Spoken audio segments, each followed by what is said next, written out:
Donc aujourd'hui, nous sommes en compagnie de Fanny Marcon, qui est responsable déploiement du portail RSE, et de Philippe Paillard, qui est donc expert éco-innovation chez Solutions Co et qui intervient dans le cadre du programme européen Enterprise Europe Network. Philippe, si tu veux commencer à dérouler la présentation pour présenter un petit peu le réseau, je te laisse prendre la main. Et bien évidemment, une fois que le webinaire sera terminé, nous publierons l'enregistrement de ce dernier sur YouTube. Nous vous enverrons un email avec le lien et nous vous enverrons également la présentation au format PDF. Très bien, merci Sophie. Donc, je me présente à mon tour, Philippe Paillard, effectivement, Solutions Eco et intervenant aussi dans le cadre du programme EEN. Et avant d'entrer dans le vif du sujet de notre webinaire, je vous propose de présenter rapidement ce qu'est ce réseau Entreprises Europe dont nous faisons partie ensemble avec Sophie. En fait, c'est un réseau qui a aujourd'hui une quinzaine d'années, puisqu'il a été créé en 2008 par la Commission européenne. Et son but, c'est d'accompagner les PME dans leur développement et leur transformation.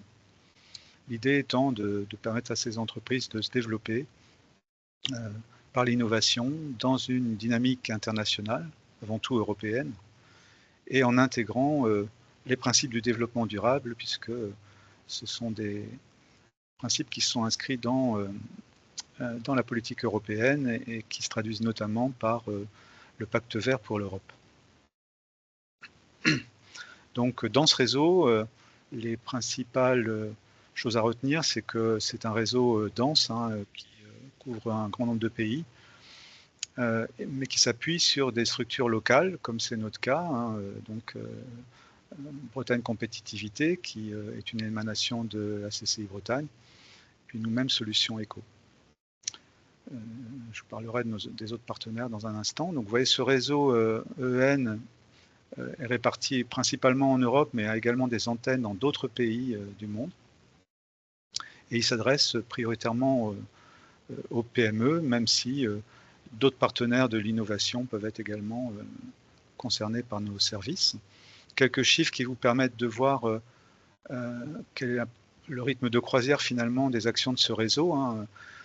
C'est quand même chaque jour 835 PME qui bénéficient de services du réseau.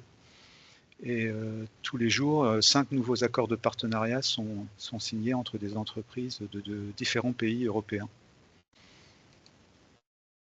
Donc, en France, on a 8 consortiums qui participent à ce réseau EN. Ces consortiums sont constitués en général de structures qui sont soit des agences régionales de développement, soit des chambres de commerce et d'industrie. Principalement ce deux types d'acteurs. Donc, dans l'Ouest, on a formé pour la Bretagne et les Pays de la Loire le consortium EEN Ouest, dont les partenaires sont Bretagne Compétitivité et Bretagne Développement Innovation pour ce qui concerne la Bretagne. Et pour ce qui concerne les Pays de la Loire, c'est l'agence Solutions Eco, qui est l'agence régionale de développement économique de la région des Pays de la Loire. Alors, les champs d'intervention de ce réseau EN sont multiples.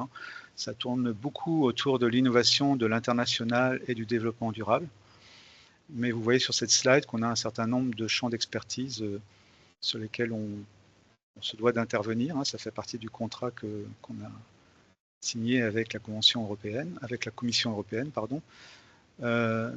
Et le webinaire d'aujourd'hui s'inscrit notamment dans les deux sujets que j'ai entourés, puisqu'on va à la fois évoquer des aspects réglementaires à travers la CSRD, mais aussi la transition écologique à travers le fait que ça s'applique effectivement à des enjeux environnementaux et sociaux.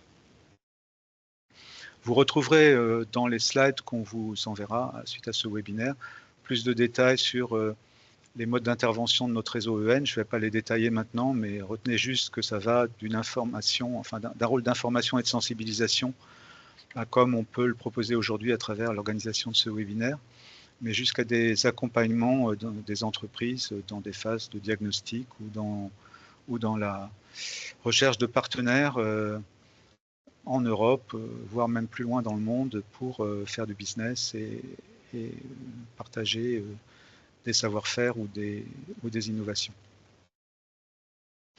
Voilà, vous retrouverez également dans les supports toutes nos coordonnées, donc vous pourrez revenir vers nous si vous souhaitez plus de détails sur la façon dont le réseau Entreprises Europe peut vous accompagner.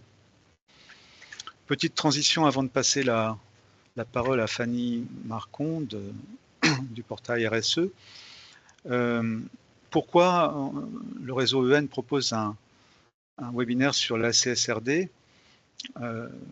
Déjà pour les deux raisons que j'évoquais tout à l'heure, on est au croisement de deux sujets sur lesquels nous sommes fortement mobilisés par la Commission européenne, hein, les sujets environnementaux et sociaux d'une part, et les aspects réglementaires d'autre part. Maintenant, quand on regarde la CSRD, je ne veux pas dévoiler la suite, mais vous découvrirez, ou vous savez peut-être déjà, qu'elle concerne principalement les grandes entreprises, ou en tout cas les entreprises de plus de 250 salariés. Maintenant, les PME et les PMI vont être fortement impactées par cette CSRD. On va essayer de vous en convaincre et de vous expliquer comment elles peuvent réagir par rapport à cette situation. Elles sont impactées parce que ce qui est particulier à la CSRD, c'est qu'il s'agit d'une réglementation qui est vraiment systémique, c'est-à-dire qu'elle va impacter l'ensemble des chaînes de valeur et pas uniquement les seules entreprises qui sont directement concernées. Donc on va vous expliquer tout ça. Et sans plus attendre, je propose à Fanny de prendre la suite en nous présentant le portail RSE, son origine et les services qu'il propose aux entreprises. Fanny? Oui, parfait. Bonjour à tous et à toutes. Est-ce que vous m'entendez correctement?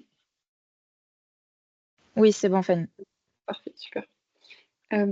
Donc Fanny Marcon, je m'occupe du déploiement au sein du portail RSE.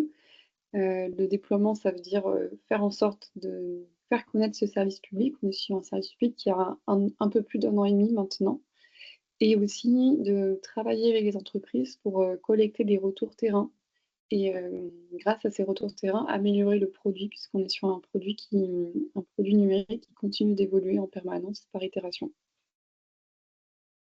Donc je laisse peut-être avancer les slides comme j'ai pas la main dessus. Est-ce que oui, d'ailleurs, est-ce que parmi vous, il y a des personnes qui connaissent déjà le portail? Est-ce que vous le connaissez ou vous le découvrez? Je ne sais pas si vous avez la possibilité de dire dans le chat pour que j'adapte aussi en partie mon discours. Oui, oui, oui.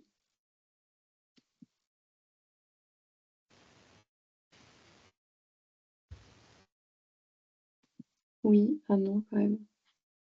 Ah oui, un sondage.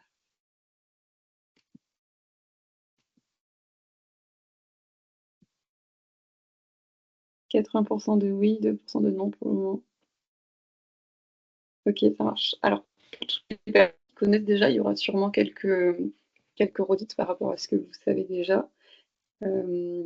L'objectif, c'est de vous présenter le contexte de manière générale dans lequel le portail RSE s'inscrit, et aussi le contexte plus particulier. Je vois des noms connus. Le contexte plus particulier de cette rentrée de septembre 2024. Donc, pour le contexte quand même dans lequel on s'inscrit, pour les personnes qui découvrent le portail RSE, le portail RSE, c'est un service public numérique qui est donc par nature gratuit et qui est à destination de toutes les entreprises, donc que ce soit des PME, des grands groupes, des ETI, etc. Toutes les entreprises peuvent accéder sans distinction de taille, de chiffre d'affaires au portail. Et ce portail a vocation à leur permettre de connaître et répondre à leurs obligations en matière de RSE.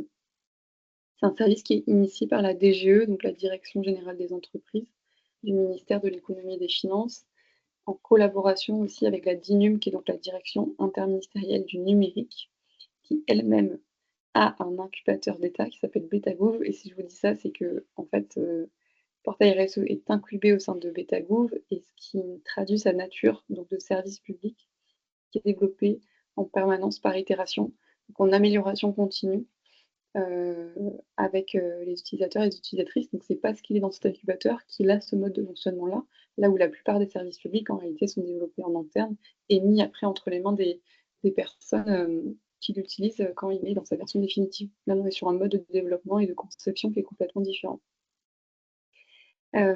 Donc le contexte réglementaire, je propose qu'on passe à la slide suivante. Le contexte réglementaire qui a initié la création de ce service public, c'est un contexte où les réglementations se multiplient autour des sujets de reporting de durabilité, que ce soit au niveau français ou au niveau européen. Il y a des réglementations qui se superposent entre les obligations nationales et les obligations européennes, ce qui fait que les entreprises sont amenées à avoir à reporter, à se mettre en conformité avec un nombre de plus en plus grand d'obligations. Et parfois, il y a des réglementations qui se recroisent. C'est-à-dire qu'une réglementation européenne, enfin française, peut demander une information et une réglementation européenne va demander la même information dans le cadre d'une autre réglementation, par exemple. Donc ça fait une vingtaine d'années en France que les réglementations se structurent et se développent autour du reporting de durabilité pour les entreprises, avec dernièrement l'arrivée de la CSRD, dont je pense que la plupart d'entre vous a déjà entendu parler. Le principe de cette CSRD, donc pour le coup, la CSRD, c'est une directive qui est européenne, qui s'applique à les pays de l'Europe. Je propose qu'on passe à la slide suivante pour décrire rapidement, enfin de manière synthétique, ce que ça change la CSRD par rapport aux multiples réglementations qui existaient déjà en France ou en Europe. Avec la CSRD, il y a un élargissement du périmètre des entreprises concernées. C'est-à-dire que historiquement, l'ancêtre de la CSRD s'appelait NFRD. Ce qui a retenu en tout cas, c'est que la NFRD, elle concernait surtout les grands groupes, les entreprises cotées, etc. Aujourd'hui, avec la CSRD, c'est un nombre beaucoup plus large d'entreprises qui va être concerné. Donc, on dit notamment que toutes les entreprises de plus de 250 salariés, après, il y a d'autres paramètres, on les verra ensuite, qui rentrent en compte, y compris les PME cotées, qui vont être concernées. Donc, un nombre plus grand d'entreprises. En France, c'est estimé à environ 7000 entreprises, les entreprises qui sont concernées par la CSRD. Cette directive, elle va demander à ces entreprises, aux entreprises concernées, de publier un rapport de durabilité.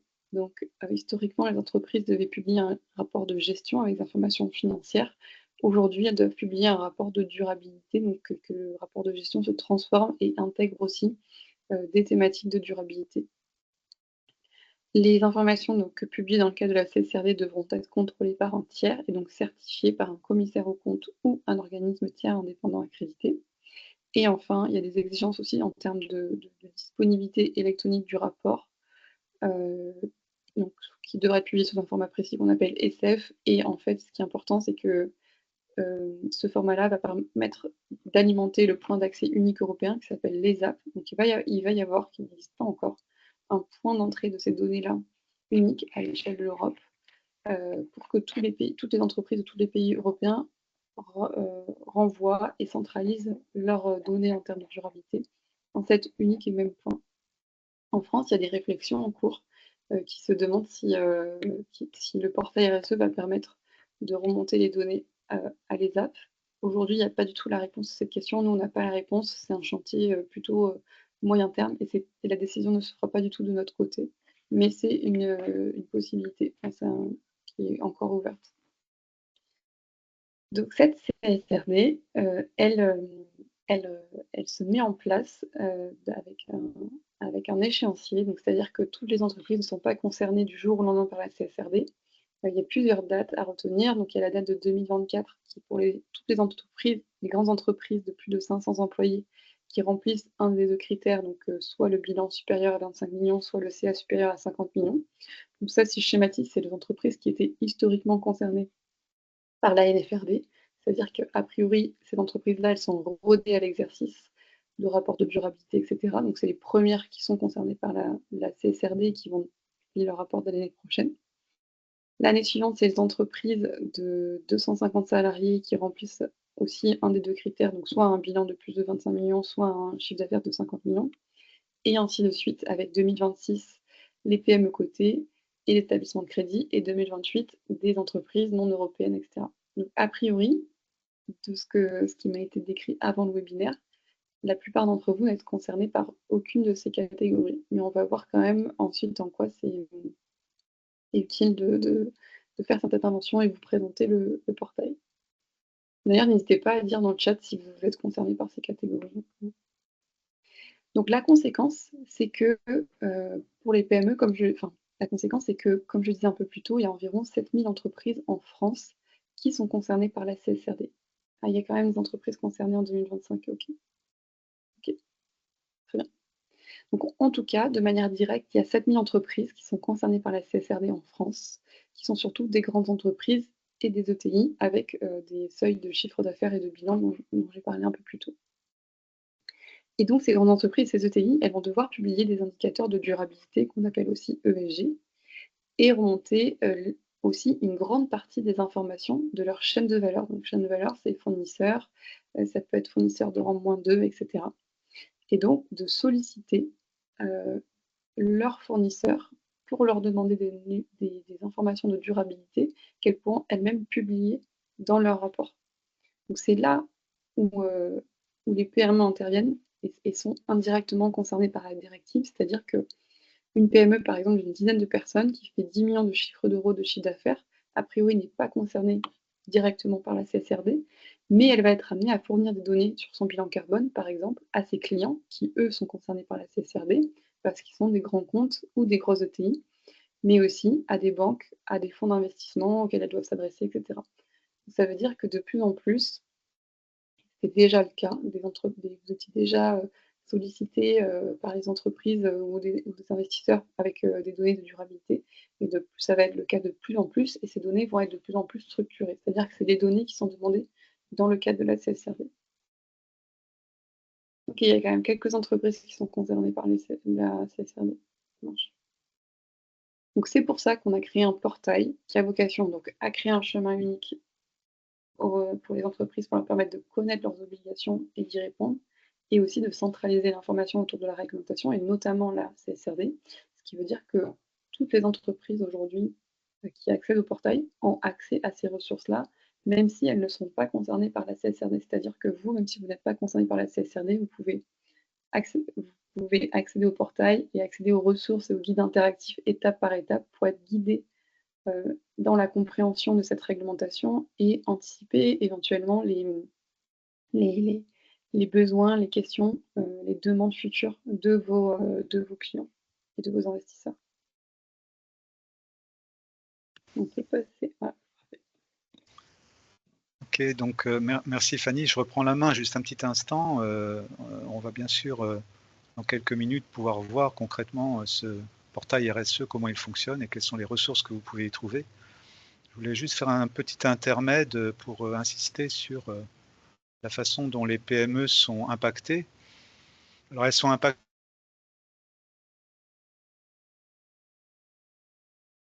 C'est normal qu'il y ait un petit temps avec Philippe, il a des petits bugs de connexion, mais ça va revenir, ne vous inquiétez pas.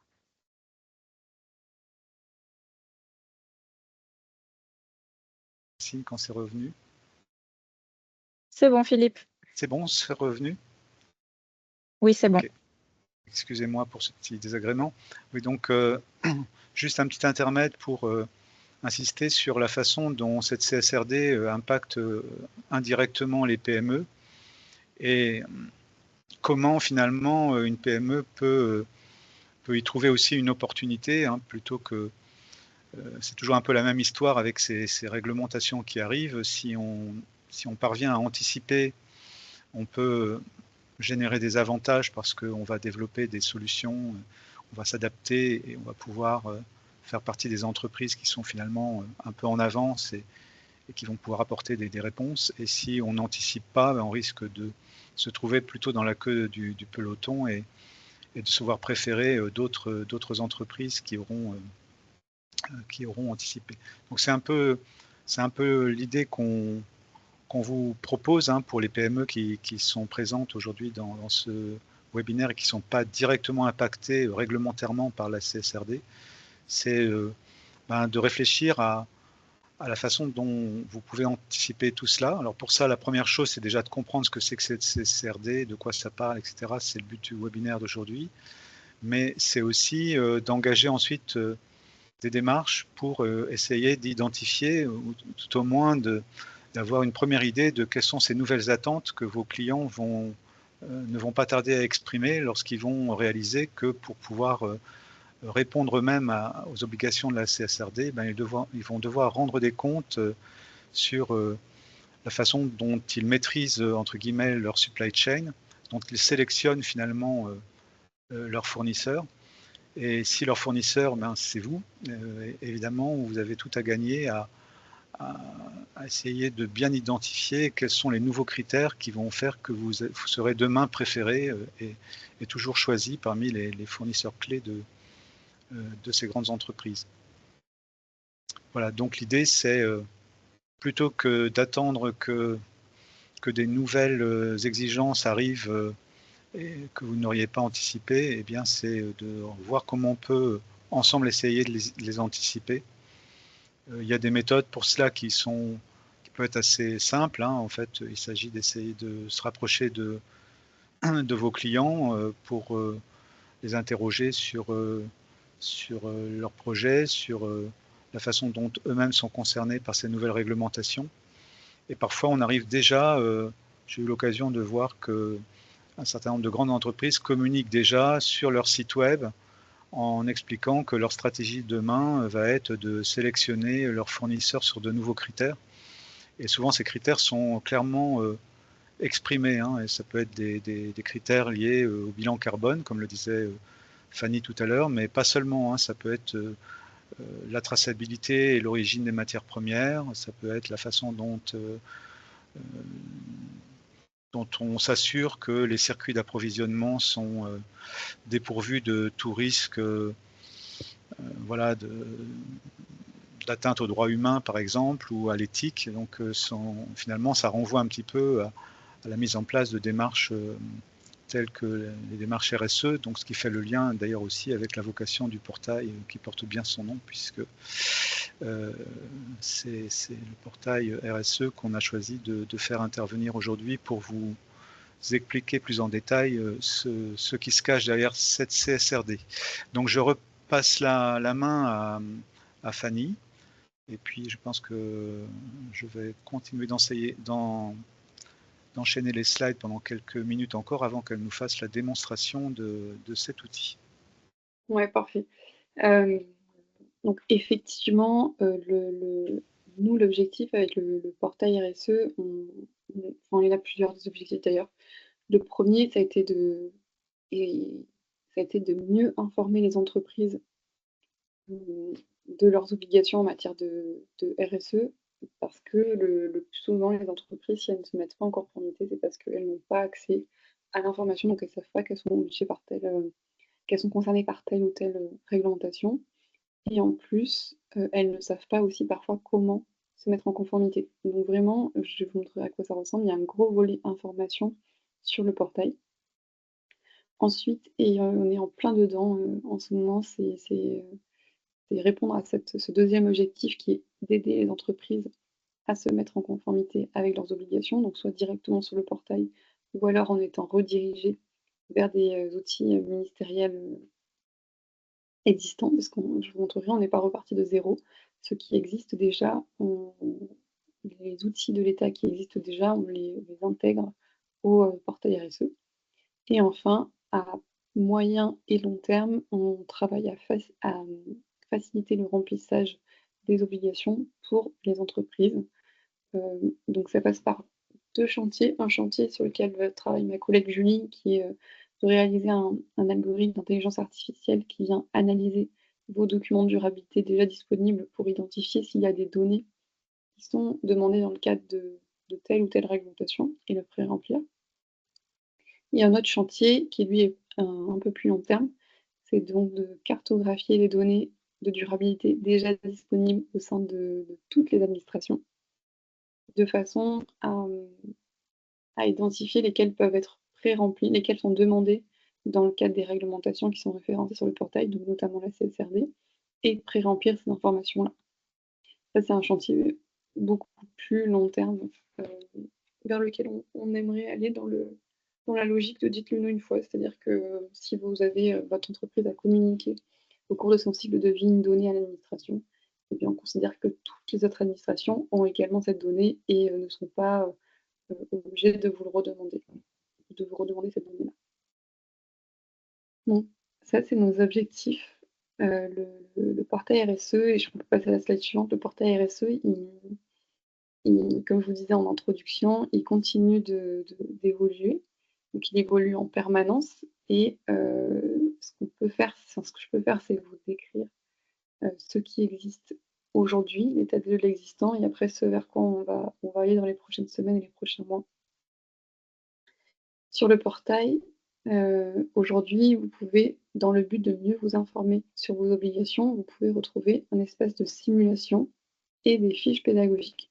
Un espace de simulation, c'est un espace qui vous permet, grâce à votre numéro sirène, grâce à quelques informations clés, assez rapidement, donc ça prend quelques dizaines de secondes, de voir l'estimation des réglementations, la liste des réglementations qui sembleraient concerner votre entreprise. Et ensuite, les fiches pédagogiques, c'est des fiches qui décortiquent chacune des réglementations qu'on a référencées, de manière à à vulgariser l'information, à la rendre plus accessible à tous et à toutes. Je vous montre ensuite ce à quoi ça ressemble. Ce que vous pouvez retrouver aussi sur le portail, dans la slide suivante, c'est le tableau de bord. Le tableau de bord, donc je n'ai pas précisé dans la slide précédente, c'est accessible à toutes les personnes qui se rendent sur le portail, c'est-à-dire que vous n'avez pas besoin de vous inscrire pour accéder à ces ressources. En revanche, dans la slide suivante, le tableau de bord, là, il faudra s'inscrire sur le portail pour accéder au tableau de bord.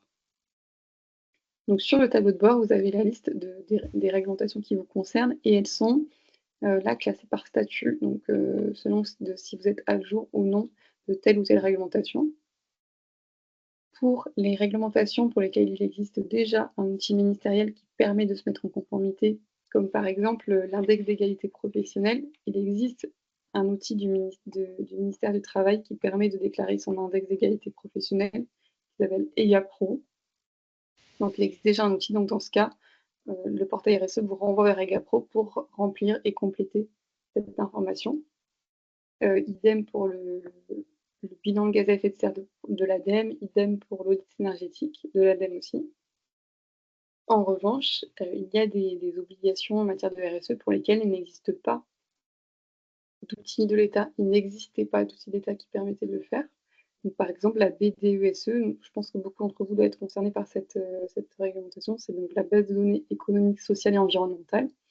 Jusqu'à présent, il n'existait aucun outil d'administration qui permettait de réaliser sa BDESE. Il y a beaucoup de solutions sur le marché, de logiciels, etc., mais pas d'outils d'administration. Donc aujourd'hui, sur le portail, vous pouvez vous êtes guidé dans la réalisation de votre BDESE pour l'éditer ensuite et ensuite la transmettre à votre délégué du personnel ou représentant du personnel, etc. Donc c'est ce que vous trouvez sur le tableau de bord, je vous montrerai en direct tout à l'heure. Et ensuite, une troisième partie dans la slide suivante qui est vraiment une partie qui est dédiée à la CSRD, donc en plus du tableau de bord, parce que la CSRD c'est un gros morceau, on a créé un espace dédié qui s'appelle espace rapport de durabilité, puisque le rapport de durabilité, c'est le livrable qui est demandé dans le cadre de la CSRD. Dans cet espace, vous trouvez plusieurs ressources comme des glossaires, des définitions, etc., etc. Et surtout, en plus, un guide interactif, donc, je vous montrerai à quoi il ressemble tout à l'heure, qui vous guide étape par étape, soit donc dans la réalisation de votre rapport de durabilité, ou si vous n'êtes pas concerné par la CSRD, si vous voulez comprendre la CSRD, comprendre aussi les demandes et les démarches de vos clients, de vos investisseurs, etc., vous avez accès à cet espace et vous pouvez suivre le guide pour décortiquer et comprendre ce qui est demandé dans le cadre de cette directive. Et je pense, on peut passer à la slide suivante, mais je crois qu'après, je peux passer à la démo. Ouais. Absolument. Voilà, donc je vais arrêter mon partage d'écran de mon côté et je vous laisse la main, Fanny. J'en profite de regarder s'il y a des questions en lien.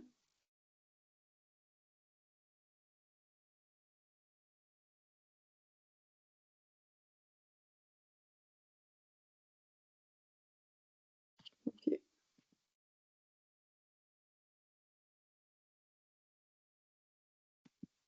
Ok, ça marche. Alors,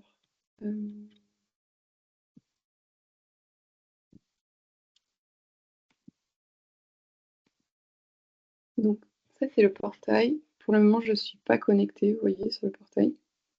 Pour vérifier mes obligations, donc c'est dans la simulation.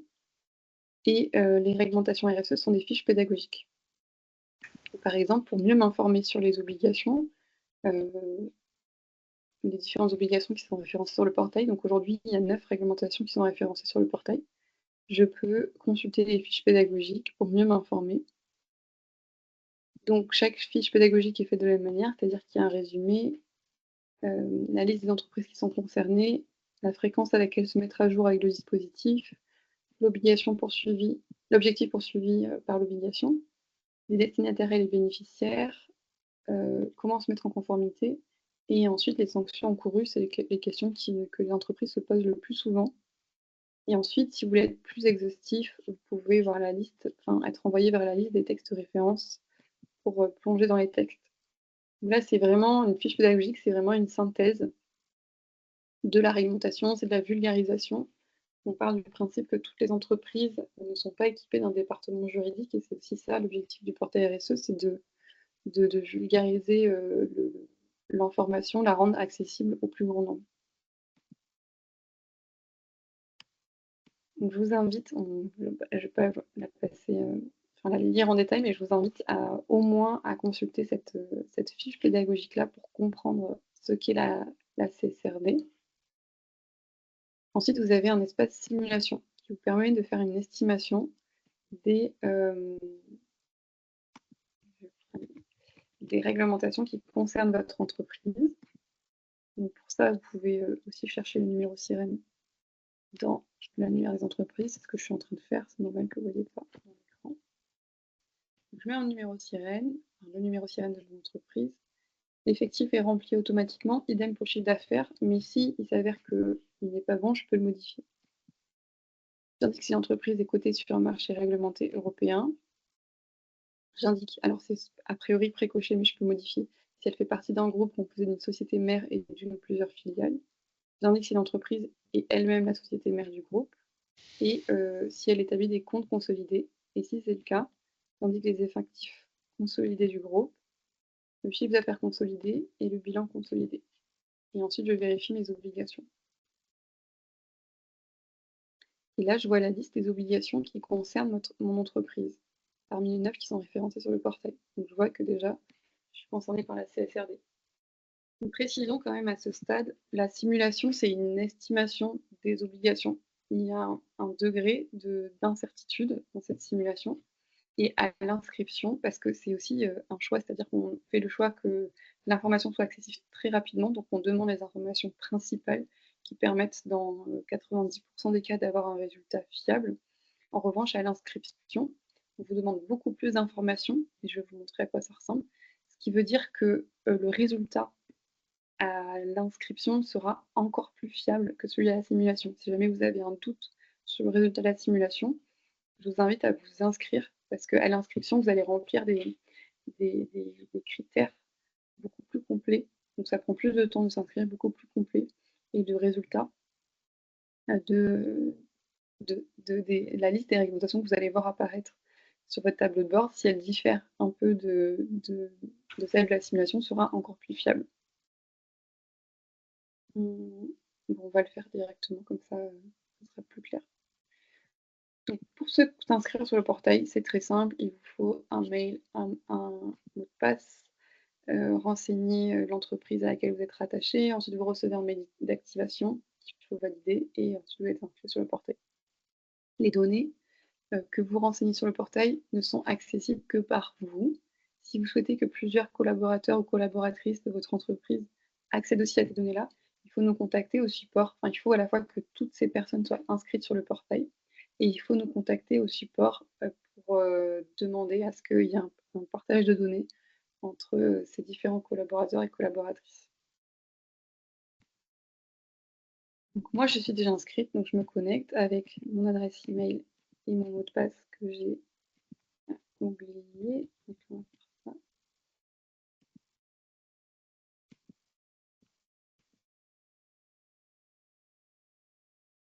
Je retrouve ici les fiches pédagogiques dont je vous ai parlé. Je retrouve aussi le tableau de bord. Alors, bon, je vais vous montrer plutôt d'abord, autant pour moi, dans mes entreprises. Vous allez voir mon entreprise ou mes entreprises si vous en avez plusieurs. Et là, vous pouvez voir les informations qui vous sont demandées à l'inscription pour votre entreprise. Si vous avez fait une erreur au moment de l'inscription ou si les informations ont évolué suite à l'évolution de votre entreprise, vous pouvez les modifier après coup. Donc voilà pourquoi le résultat aussi de la simulation il est plus précis à l'inscription, c'est qu'on vous demande beaucoup plus d'informations. Par exemple, la date du dernier exercice comptable. Cette information-là, elle va voir si vous êtes concerné par la CSRD, elle va avoir une influence sur la date à laquelle votre entreprise va être concernée par la CSRD à la première fois. Pour la première fois. C'est-à-dire que si vous clôturez au 31 septembre ou au 4 mars, ça va influer sur la date de votre premier rapport de durabilité. Donc les effectifs, ça on les demande à la simulation, donc effectifs permanents, des informations complémentaires comme les effectifs outre-mer, et aussi les effectifs du groupe au niveau international. Donc c'est des informations en plus par rapport à l'inscription. Vous enregistrez vos informations et ensuite rendez-vous sur le tableau de bord. Dans le tableau de bord, je vois la liste des réglementations qui concernent mon entreprise, je vois toutes celles pour lesquelles je ne suis pas à jour. Et comme je vous en parlais tout à l'heure, il y a par exemple l'index d'égalité professionnelle. Ici, en cliquant sur publier mon index sur la plateforme nationale, je suis renvoyée vers la plateforme EGAPRO et je peux publier mon index. Et une fois qu'il sera publié sur la plateforme EGAPRO, ici, je passerai dans à jour. Donc, il y aura une nouvelle rubrique qui apparaîtra et qui s'appelle à jour. Idem pour le bilan de gaz à effet de serre et plan de transition. Et pour la base de données économique, sociale et environnementale dont je vous parlais tout à l'heure, vous avez la possibilité de créer une BDESE sur le portail en cliquant sur actualiser ma BDESE. Donc, je ne vais pas le faire aujourd'hui parce que là c'est vrai que l'idée c'est qu'on se focalise sur la CSRD, mais je vous invite à regarder si ça vous intéresse et n'hésitez pas à revenir vers nous ensuite si vous avez des questions au sujet de la BDESE. Donc ensuite, la CSRD, ce qui est intéressant aussi, c'est que autant la simulation vous permet de savoir à la date pour les entreprises ici qui sont concernées par la CSRD ou ne savent pas si elles le sont. La simulation vous permet de savoir si vous l'êtes et sur le tableau de bord, vous avez aussi une information en plus qui est la date, c'est-à-dire que vous pouvez voir la date à laquelle votre entreprise devra publier son premier rapport de durabilité. Ici. Et ensuite, donc, j'accède à l'espace rapport de durabilité. Alors, est-ce que les salariés peuvent avoir accès aux données et plus largement qui a accès aux données? Alors, je ne sais pas si cette question a été posée, j'en ai parlé, mais en fait, les salariés, donc en fait, aujourd'hui, la personne qui s'inscrit a accès uniquement aux données qu'elle remplit sur le portail. Et dans une optique de partage de données avec d'autres collaborateurs ou collaboratrices de l'entreprise, il faut donc que les autres personnes s'inscrivent et qu'il y ait une demande qui soit formulée au support pour qu'elle soit vérifiée et que un accord soit donné aux autres collaborateurs et collaboratrices pour qu'ils puissent accéder aux informations, par exemple, que vous avez remplies sur le portail. Si cette démarche n'est pas faite, c'est uniquement vous qui accédez à ces infos. Je précise aussi que les informations, même de la CSRD, ne sont pas rendues publiques par le portail. En revanche, la CSRD vous oblige à publier le rapport de durabilité, qui doit être, pour le coup, rendu public. Mais le portail ne rend pas public ces informations. C'est-à-dire que c'est un espace de travail pour vous qui vous permet de réaliser, enfin de vous mettre en conformité, etc. Mais c'est à vous ensuite de publier votre rapport de durabilité en ligne. Les fiches pédagogiques sont accessibles sans inscription, idem pour la simulation. C'est-à-dire que voilà, c'est accessible à toutes les personnes qui se rendent sur le portail. Il y a une question sur les normes volontaires. Alors, les normes volontaires, elles vont être, aujourd'hui, elles ne sont pas disponibles encore. Elles seront, et je compléterai ma présentation, mais elles seront intégrées au portail quand elles seront disponibles.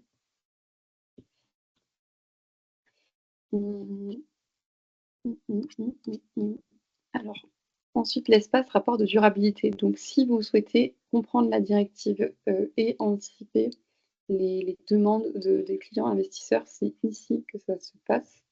C'est-à-dire que dans cette partie, vous avez un guide interactif qui décortique les différentes étapes à réaliser pour se mettre en conformité avec la CSRD. Donc il y a 3 principales phases dans ce guide interactif. La première étant analyser sa double matérialité. La deuxième, c'est la collecte des données et la troisième, c'est la rédaction du rapport de durabilité. Ce qui peut vous intéresser, vous, c'est le travail d'analyse de double matérialité si vous n'êtes pas concerné par la CSRD, c'est-à-dire comprendre ce que les entreprises doivent faire dans ce moment-là et ça va avoir un impact sur les données qu'elles vont demander à toute leur chaîne de valeur. Je ne vais pas forcément rentrer dans tout le détail, mais je vais vous montrer la structure globale de comment c'est fait. Donc, analyser sa double matérialité, si besoin, un rappel avec une définition. Donc, la double matérialité permet d'évaluer à la fois la matérialité relative à un enjeu de durabilité du point de vue de l'impact. Donc, matérialité d'impact, si je vulgarise, ça veut dire l'impact d'une entreprise sur son environnement et inversement du point de vue financier ou matérialité financière, c'est-à-dire l'impact d'un environnement ou d'un enjeu de durabilité sur l'activité économique de l'entreprise. Le but de cet exercice, c'est de déterminer les exigences de publication des entreprises qui sont concernées par la CSRD.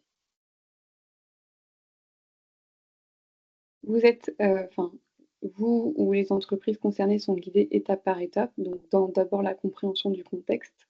Ça, c'est intéressant aussi pour vous, je vais vous montrer pourquoi.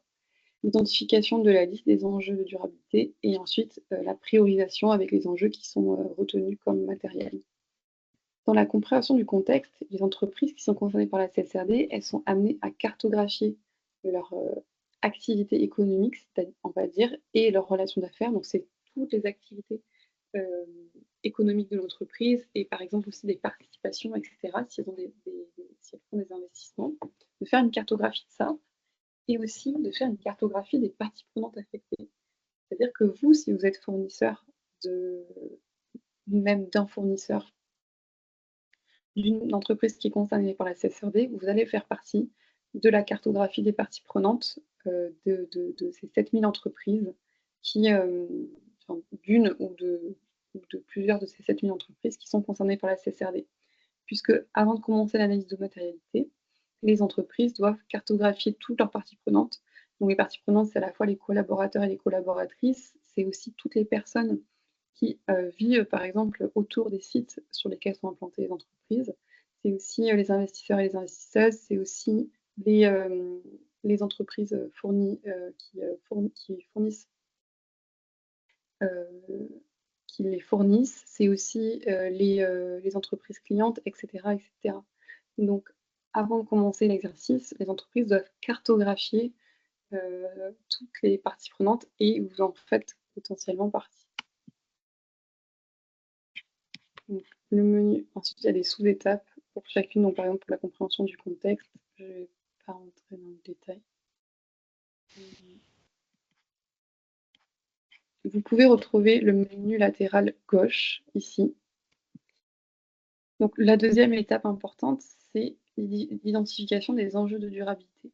Donc ça peut être aussi intéressant pour vous dans l'idée que vous souhaitez mettre en place une démarche volontaire, de vous inspirer des enjeux de durabilité qui sont demandés dans le cadre de la CSRD pour peut-être faire un rapport de durabilité ou une ébauche de rapport de durabilité de manière volontaire.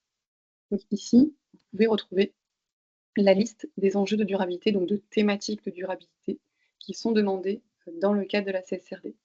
Donc vous avez la liste avec les catégories principales et vous pouvez retrouver la liste exhaustive en cliquant à chaque fois sur télécharger. Non, là, c'est pas un bon exemple, mais, télécharger les ESRS en détail. Donc vous avez la liste de l'enjeu de durabilité et les différents data points. Donc ce qu'on appelle data points, c'est des points de données. Donc c'est des données à renseigner dans le cadre de cette thématique. Si l'exercice d'analyse de matérialité a déterminé que vous deviez renseigner cette donnée. Donc n'hésitez pas à consulter ces thèmes si vous n'êtes pas même directement concerné, mais que vous cherchez à structurer un rapport de durabilité de manière volontaire, parce que vous pouvez peut-être vous en inspirer. Et ensuite, il y a d'autres ressources. Donc, regardez le chat.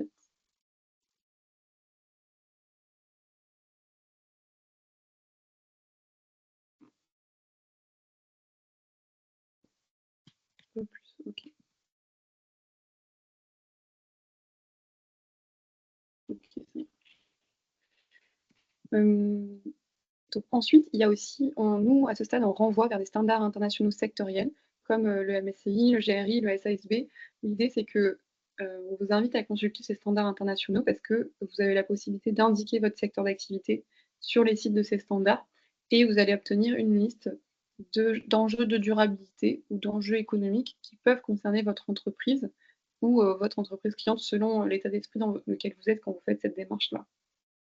Donc vous pouvez les consulter de façon à choisir des thèmes et des enjeux de durabilité pour faire soit votre propre rapport, soit pour comprendre ce que va devoir reporter vos entreprises clientes.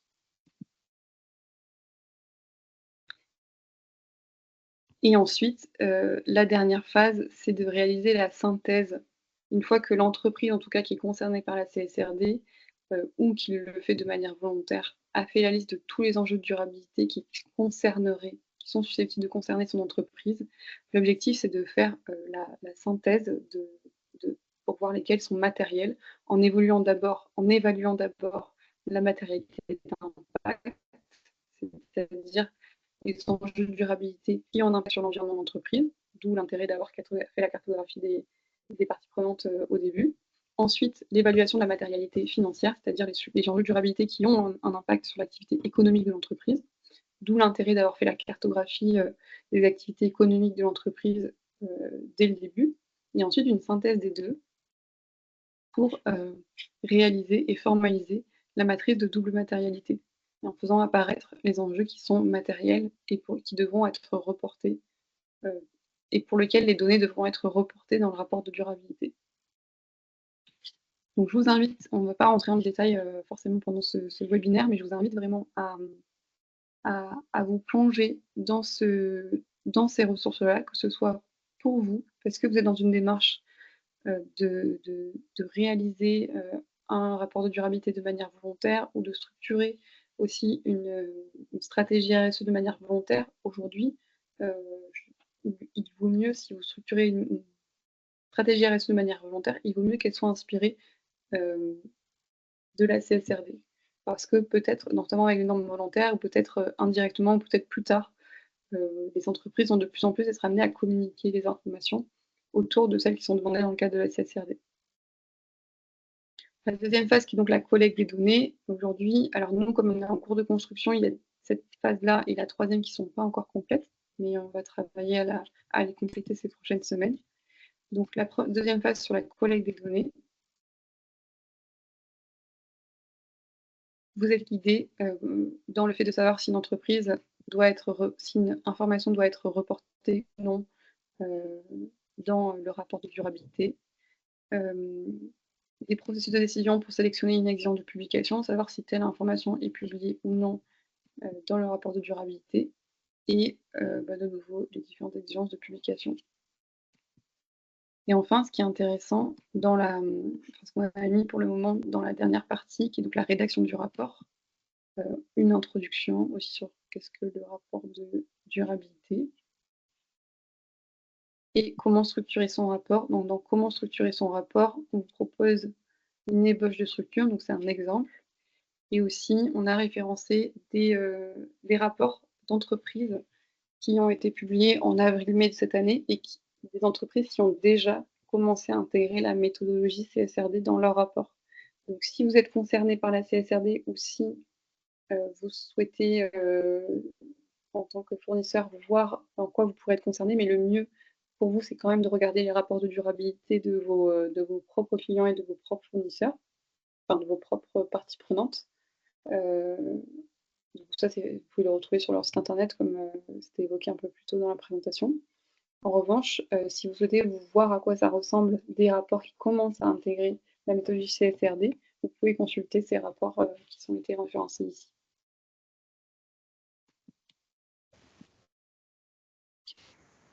Est-ce qu'il y a des questions? Je reviens au chat.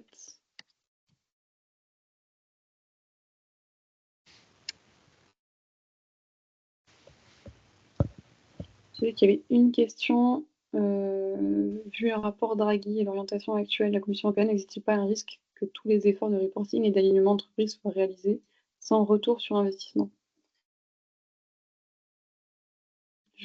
Aujourd'hui, le risque, en tout cas, là on parle de la CSRD, le risque à ne pas se mettre en conformité de la CSRD, c'est plutôt à court terme, je pense, c'est plutôt comme c'était évoqué plutôt de passer à côté de collaborations avec des clients installés ou nouveaux clients qui intégreraient ces critères-là dans leurs appels d'offres, de passer à côté d'investissements, etc. Donc en tout cas, à court terme, s'il y a un risque identifié, c'est plutôt celui-ci que de passer du temps à se mettre en conformité pour rien. On est vraiment dans le cadre d'un tissu économique qui se transforme, de métiers qui se transforment autour de la durabilité et en plus ça concerne tous les métiers, que ce soit RH, financier, etc., etc.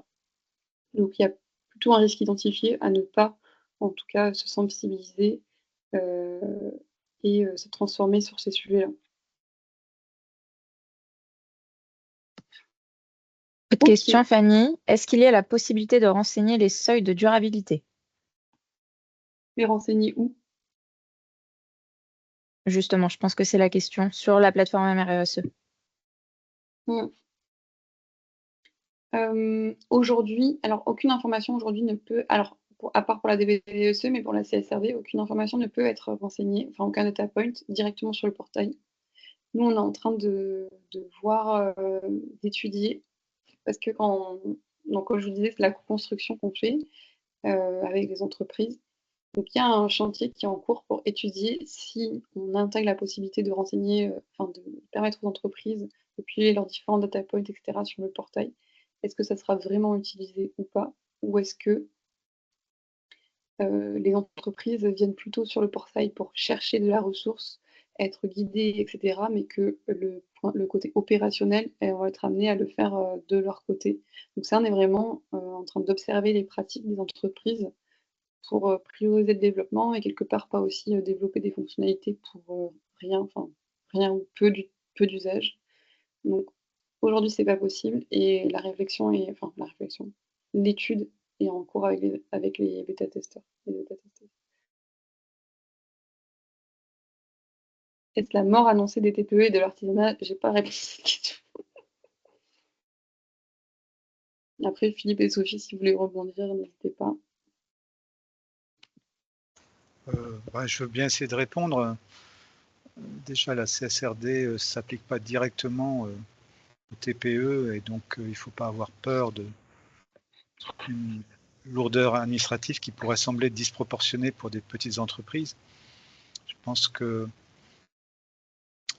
ça peut rebattre les cartes, mais finalement pas plus dans certains domaines où déjà les politiques RSE des donneurs d'ordre et des clients étaient déjà très avant-gardistes, si je puis dire, et très incitatifs pour toute leur supply chain à suivre le mouvement. Donc, dans un certain nombre de domaines, ça va peut-être un petit peu changer sur la forme, mais sur le fond, il n'y aura pas de modification énorme. Je pense que là où ça va arriver et apporter des changements, c'est dans les secteurs qui, jusqu'à présent, s'étaient pas fortement engagés dans les démarches qu'on évoque, notamment de type RSE, et qui là vont devoir finalement, en faisant leur reporting de durabilité, de facto montrer qu'elles mettent en place une démarche structurée qui s'inspire fortement de la RSE finalement, avec d'ailleurs des normes de reporting qui sont un petit peu plus formalisées encore. Donc dans ces secteurs-là, les PME qui travaillent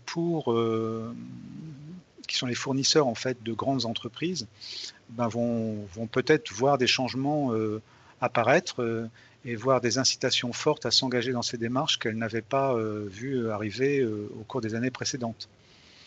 Mais dans certains secteurs, pour prendre juste un exemple que je connais un petit peu, dans les secteurs comme le luxe par exemple, où depuis pas mal d'années, les entreprises se sont fortement engagées dans des démarches RSE, ne serait-ce que parce qu'elles avaient besoin de préserver la réputation de leur marque. Et du coup, comme la marque représente une valeur énorme dans ces secteurs-là, eh bien, il n'est pas question que cette marque puisse être entachée par des mauvaises pratiques sur le plan environnemental ou sur le plan social, ou comme ça s'est déjà vu parfois, sur le respect des droits, que ce soit le droit des animaux ou le droit des humains. Donc, dans ces secteurs-là, les entreprises, depuis longtemps, ont des démarches RSE extrêmement cadrées et suivies. Et je pense que la CSRD ne va pas forcément changer énormément les choses dans ces domaines-là.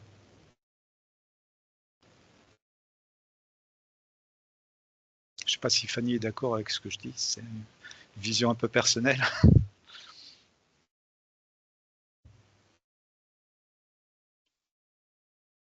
Oui, il y a des pratiques qui aussi sont déjà en place. En fait, aussi, la CSRD, elle vient structurer et homogénéiser ça, mais c'est en réalité pour beaucoup des pratiques qui existent déjà. Que ce soit les investisseurs, les fournisseurs, demandent pour beaucoup déjà aussi des indicateurs de durabilité lors d'appels d'offres et lors de prise de participation. Et la CSRD, elle permet d'homogénéiser aussi les informations qui sont demandées. Donc, c'est pas, il ne s'agit pas de changement de pratique révolutionnaire du jour au lendemain. Il s'agit d'homogénéiser, uniformiser ces sujets de durabilité dans un but aussi de. Enfin, de toute façon, c'est l'objectif de la CSRD pour réorienter les investissements, pouvoir comparer les entreprises en fonction de la performance durable, etc. Donc c'est une accélération de ça, mais c'était déjà des sujets qui sont en place, qui étaient déjà en place. C'est une structuration et une accélération de ces initiatives-là.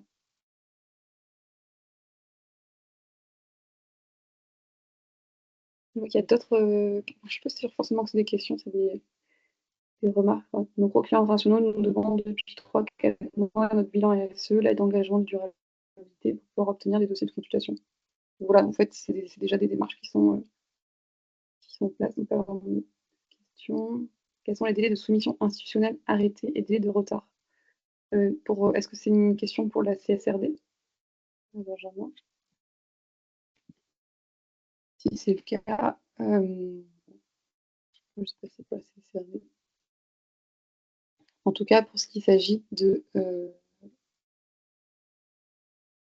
la publication, en tout cas, si vous demandez quand publier le rapport de durabilité, etc., vous pouvez vous référer à la fiche pédagogique CSRD qui indique que la périodicité des informations relatives aux enjeux de durabilité est celle du rapport de gestion. Donc c'est tous les ans, à la fin de l'exercice comptable. C'est pour ça que la date de l'exercice comptable a une importance sur la date de votre premier rapport de durabilité et qui doit être communiqué aux associés 15 jours avant l'Assemblée générale.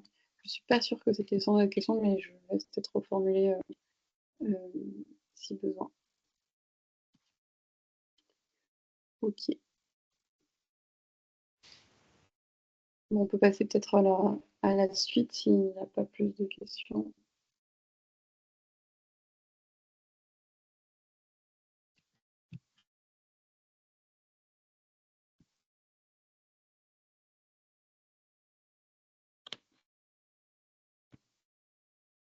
Ok, donc je reprends la main sur...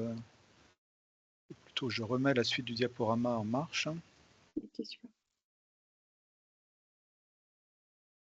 Je ne sais pas si vous voyez mon... Oui, C'est bon, super. Philippe. C'est bon? Ouais. Donc on peut passer 2 ou 3. Où la démo étant passée, on arrive ici. Et on peut passer à la suivante encore. Prochaine L'objectif de fonctionnalité. parler. Oh, parfait. Ouais. L'objectif, c'est de parler de ce qui va arriver. Donc on a décrit l'existant et on est sur, comme je vous disais en introduction, l'ADN d'un produit numérique qui évolue en permanence, déjà grâce aux échanges qui ont lieu avec les entreprises utilisatrices. Et aussi, en fait, comme on est sur un service public qui aide les entreprises à se mettre en conformité avec les réglementations évoluant en permanence, il est possible, notamment avec l'arrivée des normes volontaires et peut-être d'autres réglementations, ça va aussi nourrir l'évolution. L'évolution réglementaire va aussi nourrir l'évolution du portail. En tout cas, ça, pour le moment, on n'a pas beaucoup de visibilité dessus, mais je peux vous parler de nos priorisations pour les prochaines semaines et les prochains mois, qui sont notamment de compléter ce fameux guide interactif. Comme vous l'avez vu, l'analyse de double la première phase, qui est analyser sa double matérialité, est quasiment complète. Il y a une étape qui manque, mais quasiment complète. On va quand même l'améliorer. En revanche, les 2 étapes qui sont la collecte des données et la rédaction du rapport sont, aujourd'hui vraiment au stade embryonnaire. Donc notre objectif, c'est d'aller plus loin et de compléter ces ressources-là. Voilà. Ensuite, dès que les normes volontaires, donc il y avait des questions qu'on nous a posées sur les normes volontaires. Dès que les normes volontaires pour les PME seront disponibles, on va au moins faire de la pédagogie. De la même manière qu'on l'a fait, pour le rapport de durabilité, on fera au moins de la pédagogie, sur ces normes volontaires. La question, qui est en suspens, qui est: est-ce qu'on permet aux entreprises de renseigner les indicateurs, donc les points de données ou aussi appelés data points directement sur le portail? La question aujourd'hui reste en suspens. On n'a pas, validé, le l'usage en fait, le fait que les entreprises renseigneraient véritablement et effectivement les informations directement sur le portail ou, simplement elles trouveraient les ressources sur comment faire sur le portail et le feraient, de leur côté. Donc toujours un chantier de recherche, pour nous à ce sujet et aussi on travaille donc, ma collègue, Julie qui n'est pas présente aujourd'hui, mais que pour certains, si vous avez assisté à des webinaires, vous l'avez peut-être déjà vu. Elle travaille sur un algorithme d'intelligence artificielle dont j'ai parlé un peu plus tôt, qui permettra d'identifier les données de durabilité qui peuvent être demandées dans le cadre de la CSRD, et qui sont déjà disponibles sur, vos rapports. Dans le but de remplissage automatique de données, si remplissage il y a donc compte tenu du chantier d'études dont je vous ai parlé juste avant. Ça, c'est vraiment les sujets à, je dirais, sur la fin de l'année, donc des prochaines semaines et des prochains mois. Et ensuite, donc la taille suivante, c'est nos chantiers à plus long terme, qui sont l'amélioration du tableau de bord, pour qu'il soit beaucoup plus intuitif. On a vocation aussi à mettre des dates des prochaines échéances. Aujourd'hui, les dates de prochaines échéances, elles sont que pour EGAPRO et pour la CSRD. Donc, je veux les mettre pour toutes les réglementations. Mais aussi des niveaux de remplissage, par exemple, pour la BDESE, faire apparaître, vous avez à 75% de remplissage de votre BDESE, en fait, en tout cas des indicateurs, enfin des données qui vous permettent d'avoir de la visibilité sur où vous en êtes de votre mise en conformité. Intégration des nouvelles réglementations extra-financières, donc c'est notamment les normes volontaires, et le chantier remontée automatique des données, qui est pour le coup à beaucoup plus long terme. Donc n'hésitez pas si vous avez d'autres questions, et sinon, nous, il y a des ressources disponibles, donc qui sont la FAQ. Donc si vous rendez sur le site, vous pouvez vous rendre directement sur la foire à questions. On a une adresse support aussi, je vais vous remettre dans le chat si besoin, qui est le contact@rl.beta.gouv.fr. On a une page LinkedIn sur laquelle on communique régulièrement sur les actualités réglementaires et ou produits, sur lesquels on fait de la pédagogie aussi. Si vous êtes inscrit sur LinkedIn, vous recevez sur le portail, vous recevez automatiquement des mails, c'est pas du spamming, c'est une fois par mois, qui vous parlent des grosses actualités produits, nouvelles fonctionnalités qui ont eu lieu dans le mois en cours. Si vous n'êtes pas inscrit et que vous souhaitez être référencé dans la newsletter quand même, vous pouvez nous écrire au contact, adresse contact pour nous dire voici mon adresse email, je veux être inscrit dans la newsletter, mais pour X ou Y raison, je veux pas m'inscrire sur le portail. Donc là, on vous rajoutera à la newsletter. Et puis, ça reste à peu près toutes les manières de rester en contact avec nous. N'hésitez pas si vous avez d'autres questions. Pour l'instant, j'en vois pas sur le chat. Est-ce que pour toutes les personnes qui sont dans des entreprises qui ne sont pas concernées par la CSRD, est-ce que ça vous a apporté des éléments de réponse, des sujets à aller creuser à la suite de ces webinaires, etc.? ou pas du tout d'ailleurs, vous étiez déjà au fait de tous ces sujets?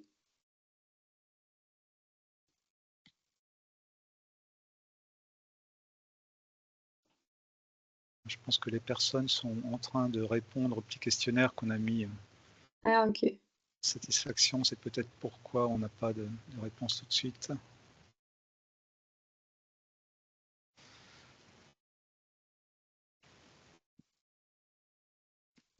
Bon, on va voir, hein, si les questions reviennent, remontent, on les prendra bien sûr. Sinon, ben voilà, Fanny, je voulais vraiment vous remercier d'avoir accepté d'intervenir dans le cadre de ce webinaire organisé par EEN Ouest. Je précise aussi que ce webinaire fait partie d'un cycle de 3 rendez-vous qu'on vous a proposé cet automne. Donc, il y aura le 8 octobre un webinaire qui sera réservé apparemment aux entreprises bretonnes, puisque c'est un souhait du partenaire avec lequel ce webinaire est organisé. Donc, si vous êtes une entreprise bretonne, vous aurez la chance de pouvoir assister à ce webinaire du 8 octobre. Et sinon, le 14 novembre, alors cette fois-ci accessible à tout le monde, on mettra davantage le focus sur justement ces nouvelles normes volontaires pour les PME qui veulent finalement mieux comprendre comment fonctionne la RSE la CSRD, et comment elles peuvent de façon volontaire finalement faire un reporting, ou tout au moins être le mieux en capacité possible de devancer les attentes qui vont émaner certainement de leurs clients et donneurs d'ordre dans les prochaines années. Donc, vous pouvez noter ces dates dans vos calendriers. Je pense que tous les inscrits, vous recevrez une invitation pour pouvoir vous inscrire, au moins pour le 14 novembre, puisque comme je le disais, le 8 octobre, c'est un public un petit peu plus restreint qui est visé. Sinon, vous pouvez aussi nous suivre sur LinkedIn, donc sur les liens qui s'afficheront sur l'écran. Vous pourrez cliquer dessus sur la présentation PDF. Donc, suivez bien la page EEN Ouest, on poste régulièrement des actualités et notamment sur tous les webinaires que nous allons organiser ou que nous organisons cette année. Tout à fait, et vous pouvez aussi demander à être abonné à notre newsletter, voilà, qui est aussi un moyen de se tenir informé des actualités européennes, que ce soit sur la réglementation ou les opportunités de financement pour les PME.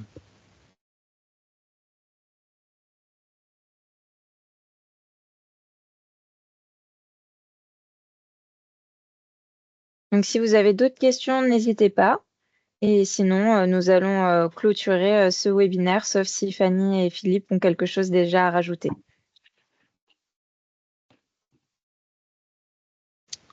Moi, Non, c'est de bon. mon côté, pardon. Je vous laisse commencer, Fanny. Non, pour moi, c'est bon. Merci tout le monde. Vous savez où nous retrouver.